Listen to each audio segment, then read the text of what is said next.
toe's been taken back and the shoe's been set back a little bit. So it's not I don't think it's too bad a But job. something we need to pay attention to.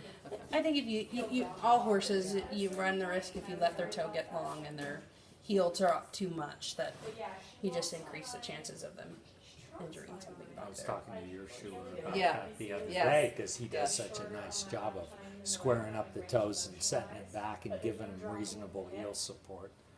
But What about surpass?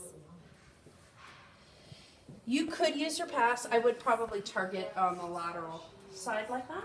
It's hard to get a hold of these days right now, but if you have some in the barn, I don't think that would be harmful. Other than when we start putting her back to work in a month, I definitely want her without medications on board to let us know how she's actually really feeling about things. And if I can get that, how often?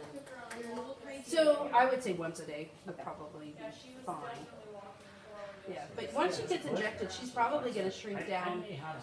Really? I'm thinking Jan may have some too. okay. It's been on back order for a lot of people. It has for a while. I bought I think I bought a dozen tubes right before they warned me it was gonna go in back order. So, but they're short. I think they're short dated because that's all they had left. So, Yeah.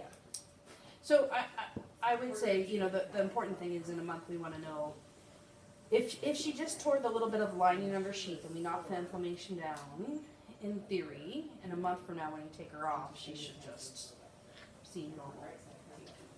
And with maybe just take more fluid than she used to. So do you think this is just cute? I would believe acute. I can't guarantee acute, but based off the fact that there was only synovial proliferation in one spot and the rest of the sheath looked really quiet, yeah, I could believe it.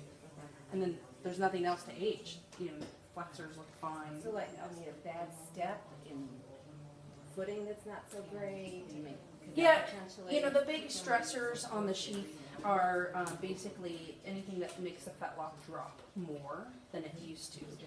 So a bad, you know, yes, a bad step could do it. That would probably be the biggest. Sometimes we'll see horses that conformationally change, which she does not look like that at all to me. But if they're changing conformationally, they're getting straighter in the hock and they're dropping in their fetlock. That'll get their tendon shift inflamed.